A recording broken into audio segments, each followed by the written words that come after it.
मध्य प्रदेश कर्मचारियों की 5 बड़ी खबरें। कर्मचारियों को राहत भरी खबर, सेवानिवृत्ति आयु में 1 वर्ष की वृद्धि, अनुकंपा नियुक्ति में बदलाव, आदेश हुआ जारी।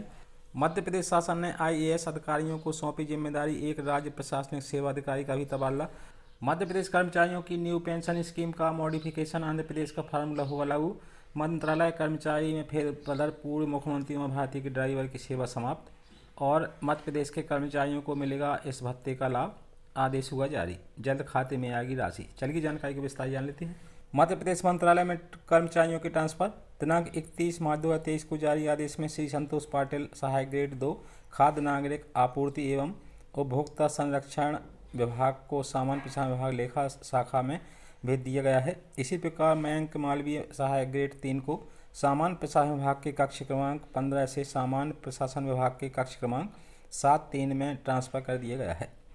मुख्यमंत्री उमा भारती के ड्राइवर की सेवा समाप्त। एक अन्य आदेश में सामान्य प्रशासन विभाग मंत्रालय द्वारा पूर्व मुख्यमंत्री सुश्री उमा भारती की निजी स्थापना में पदस्थ वाहन चालक श्री दीवान सिंह की सेवाएं समाप्त कर दी गई हैं। श्री दीवान सिंह को विभागीय आदेश दिनांक 24 जनवरी 2020 के द्वारा नियुक्त किया गया था। मध्य प्रदेश में कर्मचारियों को न्यू पेंशन स्कीम में मॉडिफिकेशन की तैयारी, फार्मूला आंध्र प्रदेश लागू होगा। मध्य प्रदेश शासन के वित्त मंत्रालय से खबर आ रही है कि शासकीय कर्मचारियों की न्यू पेंशन स्कीम में कुछ महत्वपूर्ण बदलाव किए जाने की तैयारियां चल रही हैं। जैसा कि भोपाल समाचार.com ने शुरुआत में ही कह दिया था कि योजना का नाम नहीं बदलेगा परंतु फीचर बदले जाएंगे, बिल्कुल वैसा ही होने जा रहा है। मध्य प्रदेश में कर्मचारियों की एनपीएस में फार्मूला एपी लागू होगा।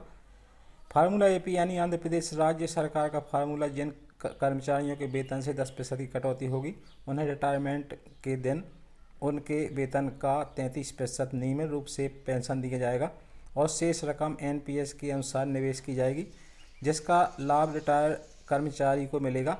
इसी प्रकार कर्मचारी के वेतन से 14% कटौती की जाएगी तो उसे रिटायरमेंट के बाद उसके अंतिम वेतन का 40% पेंशन दी जाएगी।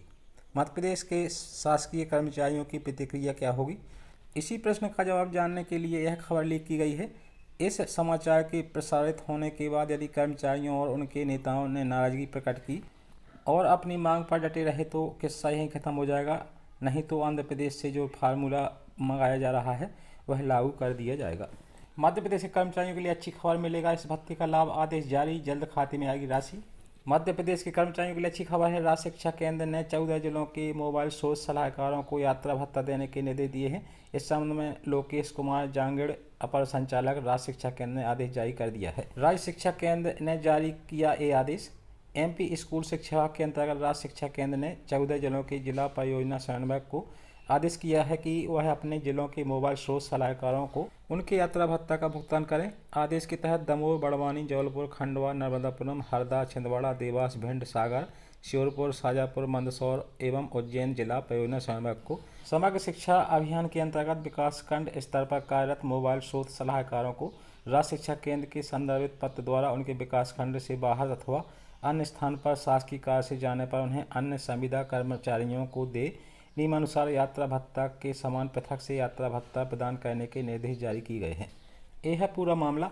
दरअसल राज्य स्तर पर दिनांक 14-16 फरवरी 2023 की अवधि में मेल एवं सांकेतिक भाषा मास्टर ट्रेनर के आयोजित प्रशिक्षण में आपके जिले से उपस्थित हुए मास्टर ट्रेनर मोबाइल स्रोत सलाहकारों ने अवगत कराया है कि उन्हें प्रशिक्षण, कार्यशाला आदि शासकीय कार्यों के लिए विकासखंड या जिले के बाहर की यात्रा करने बाबत जिले से यात्रा भत्ते की राशि प्राप्त नहीं हुई है। ऐसे में निर्देशित किया जाता है कि संबंधित मोबाइल स्रोत सलाहकारों द्वारा विकास से बाहर यात्रा करने के उपरांत नियमानुसार यात्रा देयक प्रस्तुत करने पर जिला शिक्षा केंद्र समग्र शिक्षा अभियान मद से यात्रा देयकों का भुगतान किया जाना सुनिश्चित करें।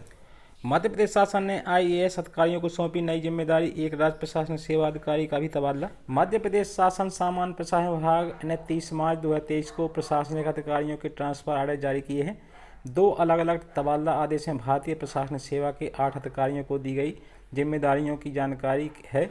साथ ही एक राज्य प्रशासनिक सेवा के अधिकारी का तबादला आदेश जारी किया गया है। लोक शिक्षण आयुक्त अभय वर्मा को जबलपुर संभाग आयुक्त बनाया।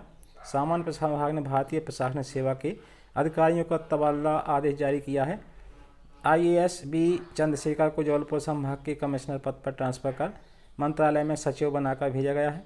आयुक्त लोक शिक्षण अभय कुमार वर्मा को जबलपुर संभाग का कमिश्नर बनाया गया है।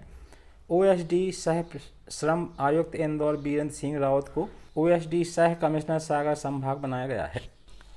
मध्य प्रदेश के कर्मचारियों के लिए बड़ी राहत की खबर, सेवा अवधि में वृद्धि, आदेश जारी, नियम तय, ऐसे मिलेगा लाभ। कर्मचारियों के लिए अच्छी खबर है। दरअसल उनकी सेवा अवधि में वृद्धि की गई है। केंद्र सरकार के कर्मचारी लगातार सरकार से सेवानिवृत्ति आयु में वृद्धि की मांग कर रहे थे। साथ ही कई राज्य सरकार द्वारा भी पदों की कमी को देखते हुए सेवानिवृत्ति आयु में वृद्धि की गई है। इसी बीच राज्य शासन द्वारा भी कर्मचारियों की सेवा अवधि को बढ़ा दिया गया है।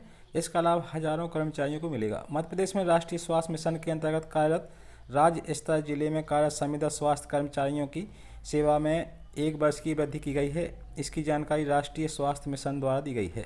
राष्ट्रीय स्वास्थ्य मिशन के अंतर्गत समस्त संविदा कर्मचारियों के लिए सेवा वृद्धि के आदेश जारी किए गए हैं।